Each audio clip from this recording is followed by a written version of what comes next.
विक्रम और सहदेव दोनों सगे भाई थे। विक्रम बहुत ही मक्कार और लालची स्वभाव का था, जबकि सहदेव विनम्र और सीधे स्वभाव का था। एक दिन विक्रम की पत्नी सरला गुस्से में बोली, मुझे समझ नहीं आता बापूजी, पूरे घर में अपनी खांसी से बीमारी फैलाते रहते हो। तुम्हारी वजह से पूरे घर में बीमारी छाई रहती है। भाभी, तुम बापू से इतनी नफरत क्यों करती हो? इस तरह से कोई दुत्कारता है क्या? बापू की उम्र का तो लिहाज करो भाभी। सुनते हो जी, इस सहदेव की भी लगता है जुबान निकल रही है, थोड़ी खींचनी पड़ेगी। अपनी भाभी से जुबान लड़ाता है, आज तेरी खाल खींच लूंगा। विक्रम, छोड़ दे इसे, छोटा भाई है तेरा, मत मार, कुछ तो रहम कर। ये तो बस मेरी परवाह कर रहा था, इसीलिए इसने बोला। इस बात की इतनी बड़ी सजा मत दे। समझा दो इसे, आज के बाद इसने सरला को अगर कुछ कहा तो इसे जान से मार दूंगा। अपनी जुबान को मुंह के अंदर बंद करके रखे। विक्रम अपनी पत्नी सरला के साथ मिलकर अपने भाई और पिता पर बहुत जुल्म करता था। इसलिए एक दिन सहदेव अपने पिता से बोला, बापू, अब हम यहाँ नहीं रहेंगे, हम कहीं और जाकर रहेंगे। भैया भाभी आपको बहुत तंग करते हैं और ये मैं नहीं देख सकता। तू बापू को लेकर जा तो रहा है, पर इतना जान ले, मैं तुझे एक फूटी कौड़ी भी नहीं दूंगा अगर तुम दोनों पलट कर वापस आए तो।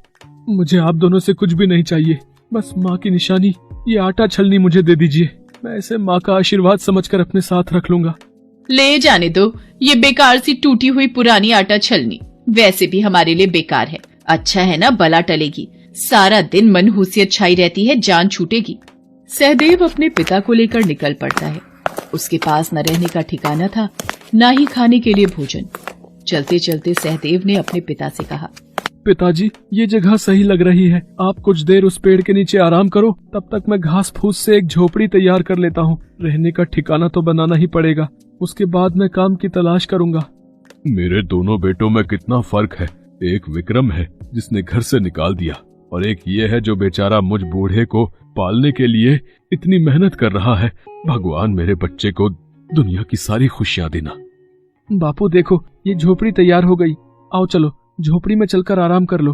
बापू, बापू, ये क्या हो गया भगवान? बापू आंखें क्यों नहीं खोल रहे? बापू, तुम मुझे अकेला छोड़कर क्यों चले गए? मैं इस दुनिया में अकेला क्या करूंगा?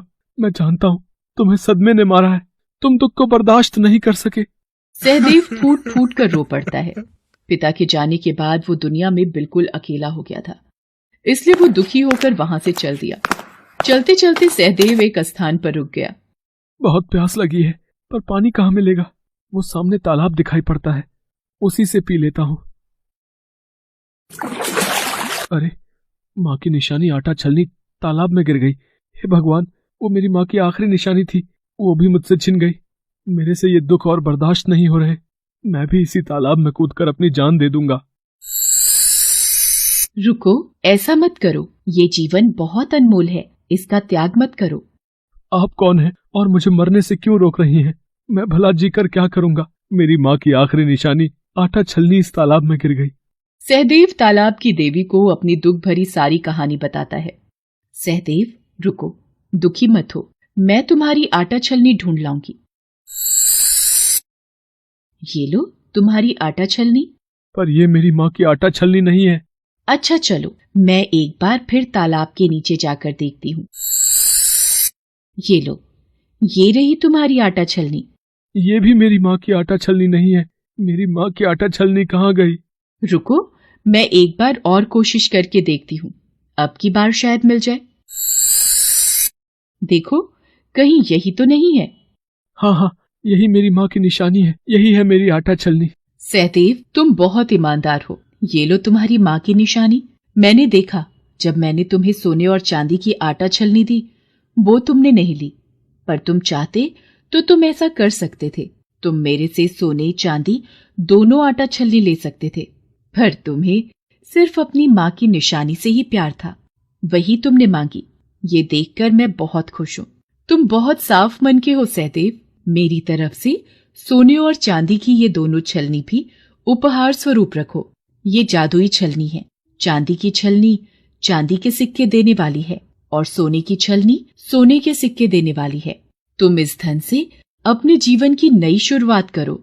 आपका बहुत बहुत शुक्रिया तालाब की देवी। मैं इस धन से एक नया व्यापार शुरू करूंगा और माँ बाप के आशीर्वाद से उस व्यापार को चलाने के लिए खूब मेहनत करूंगा। सहदेव वापस अपने गांव आ जाता है और वहीं एक नया और बढ़िया घर रहने के लिए बनवाता है। सहदेव ने धन की सहायता से एक नया अनाज का व्यापार भी शुरू कर दिया था। सहदेव को धन का बिल्कुल भी लालच नहीं था, इसलिए वो रोजाना छलनी से सिक्के नहीं लेता था, बल्कि जब उसको धन की जरूरत होती वो तभी उन सोने चांदी की आटा छलनी से सिक्के लेता। सहदेव के अमीर और सफल व्यापारी होने की खबर उसके भाई विक्रम के कानों तक भी पहुंचती है और वो बहाने से सहदेव को मिलने आता है। सहदेव मेरे भाई कैसे हो? मैंने सुना है तुमने अनाज का बहुत बड़ा व्यापार शुरू किया है और तुमने ये घर तो बहुत ही सुंदर बनाया है। मैंने बापू के बारे में सुना कि बापू नहीं रहे, मुझे उनके स्वर्ग सिधारने का बहुत दुख है। सहदेव मुझे माफ कर दो, आखिर मैं तुम्हारा बड़ा भाई हूं। भैया, आपको अपनी गलती का एहसास है, इसलिए मैंने आपको माफ कर दिया। आप रोना बंद करो। मैं जानता था मेरा छोटा भाई मुझे जरूर माफ कर देगा। सरला, तुमने देखा हमारा सहदेव बहुत अच्छा है, इसने हमें माफ कर दिया।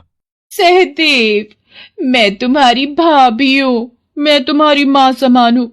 मुझे भी तो बताओ कि ये सब तुम्हें कैसे मिला, अगर तुम मुझे अपना मानते हो। भाभी, आप दोनों मेरे अपने हो, मैं आपको सब बताता हूँ। सहदेव सीधेपन में आकर सारी कहानी विक्रम और सरला को बता देता है।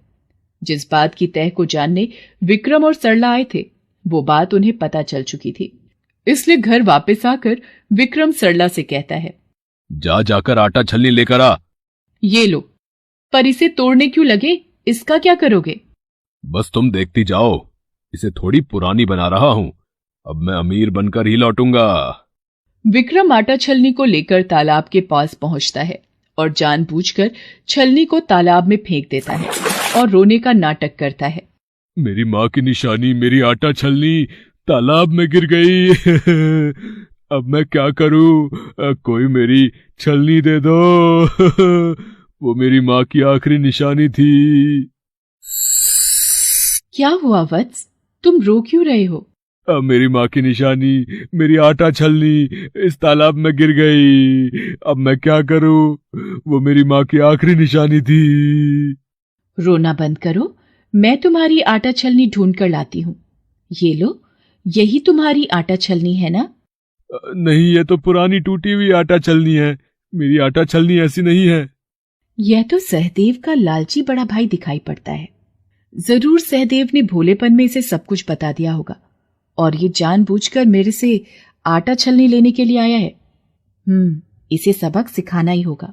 ये देखो, ये चांदी की आटा छलनी तुम्हारी है। मैं आपको बताना भूल गया, मेरी माँ की निशानी 2 आटा छलनी है, एक चांदी और एक सोने की। लालची मनुष्य, तुम्हें शर्म नहीं आती? कितने बेईमान हो तुम।